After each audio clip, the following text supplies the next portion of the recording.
ছিল, শুরুও করলো। তারও স্বপ্ন ছিল অন্য কিছু করার, বড় কিছু হওয়ার। তো সে আমার বাচ্চাকে রেখে চলে গেছে। আমি তো আর আমার বাচ্চাকে রেখে যেতে পারছি না। তার জন্য আমার বাচ্চা আজকে অসুস্থ। তার বাবাকে সে পাচ্ছে না। সে তার বাবাকে অনেক বেশি ভালোবাসে, আমার থেকেও অনেক বেশি।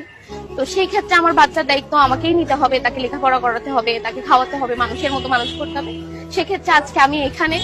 আর আমিও চাই একদিন বড় কিছু হয়ে সবাইকে দেখাতে যে আসলে মেয়েরা কখনোই পিছিয়ে না। মেয়েরা ছেলেদের মতনই অনেক কিছু করতে পারে।